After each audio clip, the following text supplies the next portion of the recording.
Brookfield, Oregon wasn't the kind of city people dreamed about. It was quiet, tree-lined streets, coffee shops on every corner, a place where everyone seemed to know everyone else, which made being the new kid almost unbearable. Lucas Hayes stood outside Brookfield High School, gripping the strap of his backpack tighter than necessary. New school, new start, hopefully a better one. His last school hadn't ended well. Rumors spread fast when people found out he was gay. Friends disappeared overnight. Hallways turned colder. Every laugh felt like it was aimed at him. So this time, Lucas made a promise to himself. Keep your head down. Don't get attached. Don't trust too quickly. Inside the classroom, desks were already filling up. The teacher glanced at the roster. Lucas Hayes, you'll sit next to Mason. Lucas followed her finger. Back row, window seat, next to a tall guy wearing a varsity jacket, messy blonde hair falling over bright blue eyes. He looked like every American high school movie's golden boy, the kind Lucas usually avoided. The boy looked up and smiled. Hey, he said warmly. I'm Mason Reed. No judgment, no smirk, just kindness. Lucas hesitated before sitting down. Lucas. Mason nodded toward his notebook. You transferred here? Yeah. Cool. Brookfield's boring, but people are mostly decent. Lucas almost laughed. Mostly decent sounded like a miracle compared to his old school. Halfway through class, Lucas's pen exploded, ink splattering across his fingers. He froze in horror. Mason immediately handed him a napkin. First day curse, Mason joked. Happened to me sophomore year. Lucas chuckled despite himself. It was small, simple, but it was the first moment in months he didn't feel tense. During lunch, Lucas sat alone outside near the bleachers. He liked quiet places. He liked invisibility. Until someone dropped onto the bench beside him. Mason, you disappeared after class, Mason said casually. Figured you might not know anyone yet. Lucas blinked. Popular athletes didn't usually look for him. You didn't have to do that. Mason shrugged. I wanted to. That sentence stayed with Lucas longer than it should have. Because something about Mason Reed felt different.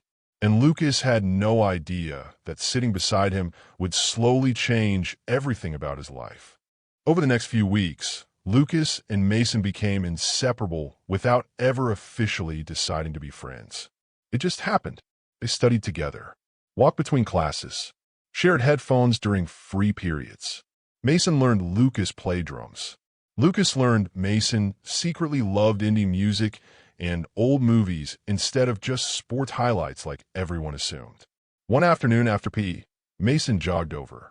You ever thought about joining track? Lucas laughed. I'm not exactly athlete material. You're fast, Mason insisted. Coach noticed too. Lucas hesitated. Sports meant attention. Attention meant risk. But Mason's confidence in him felt genuine. So Lucas tried. Practice was awkward at first. Some teammates stared.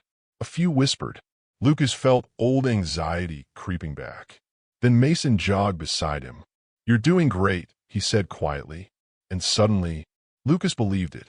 After practice, they sat on the football field watching the sunset paint the sky orange and pink. Mason laid back on the grass. You're easy to talk to, he admitted. Lucas smiled faintly. Most people don't say that. They should. Their conversations slowly shifted from homework to real life. Family stories, childhood memories, fears.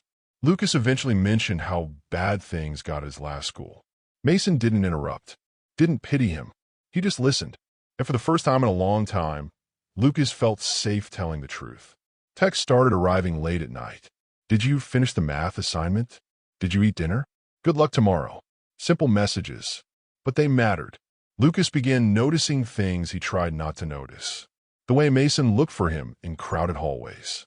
How his smile softened around him. How he always chose the seat closest to Lucas. And somewhere between shared laughs and long walks home, Lucas realized he was falling for his best friend. The problem? Mason Reed was almost definitely straight. At least, that's what Lucas kept telling himself. Spring arrived in Brookfield, bringing warmer afternoons and longer days. Mason invited Lucas over one Saturday. His golden retriever, Sunny, immediately climbed into Lucas's lap. Mason laughed. She approves of you. That's rare. They spent hours playing video games, arguing over pizza toppings, and talking about nothing important. Yet everything felt important. At one point, their shoulders touched on the couch. Neither moved away. The air changed. Lucas noticed Mason watching him sometimes, not casually, but thoughtfully, like he was trying to solve a puzzle. At school, friends began teasing Mason. "You and Lucas hang out a lot." Mason always shrugged it off, but the teasing lingered. One evening, Lucas ran into an old mistake, a guy he'd secretly dated before moving to Brookfield. The conversation turned ugly fast. Accusations, anger, shame. Lucas felt himself shrinking again. Then Mason appeared. He stepped between them without hesitation. "Back off," Mason said firmly. The other boy left. Silence followed. Lucas stared at the ground. "You didn't have to do that." "Yeah," Mason said softly. "I did." He looked genuinely upset, not angry, just protective. "You deserve people who treat you right." Something shifted in Lucas's chest, because Mason wasn't just defending a friend. He cared, deeply, and Mason was starting to realize it too. He thought about Lucas constantly, missed him after only a few hours apart, felt jealous when Lucas laughed with other people, feelings he didn't understand, feelings he couldn't ignore anymore. The rain started suddenly one afternoon while they studied in the library. Thunder rolled outside. The building emptied early, leaving only the quiet hum of fluorescent lights. Mason stared at his book, but wasn't reading. Finally, he spoke. "Can I ask you something personal?" Lucas nodded carefully. "How did you know you were gay?" Lucas blinked. "I just always knew. Took time to accept it." Mason swallowed. "I think something's happening to me." Lucas's heartbeat quickened. Mason's voice dropped. "When I'm with you, everything feels different. Better." Silence stretched between them. Lucas didn't dare assume. Mason laughed nervously. "I thought I only liked girls. I still might. I don't know. But lately, I can't stop thinking about you." Lucas's breath caught. "Mason, I'm confused," Mason admitted. "But I know I don't want to lose you." Their hands brushed on the table. Neither pulled away. Mason looked at him, eyes searching. "Can I try something?" Lucas nodded before fear could stop him. Mason leaned closer, slowly, carefully. Their first kiss was soft, uncertain but real. Time seemed to pause. When they pulled back, both were smiling nervously. "That felt right," Mason whispered. Lucas laughed softly. "Yeah, it did." From that moment on, nothing between them could ever go back to just friendship. Dating Mason felt surreal. Secret smiles in hallways. Hands brushing under cafeteria tables. Late-night phone calls that lasted until sunrise. Mason spent nights researching sexuality, trying to understand himself. One evening he admitted, "I think I might be bisexual." Lucas smiled gently. "You don't have to figure everything out at once." Mason squeezed his hand. "But I know one thing for sure. I like you. A lot." They went on their first real date at a bowling alley downtown. It wasn't perfect. They laughed too loudly. Mason cheated at bowling. Lucas almost dropped his milkshake, but it was theirs. Eventually, rumors started spreading at school. Some students whispered. A few made jokes. Old fears returned for Lucas.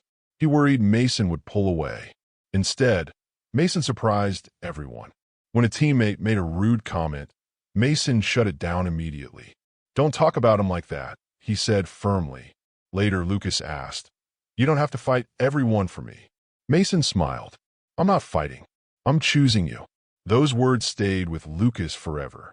One evening, Mason invited Lucas to dinner with his family. Halfway through the night, Mason took a deep breath. "Mom, Lucas is my boyfriend." Silence filled the room. Then his mom smiled warmly. "Thank you for trusting me enough to tell me."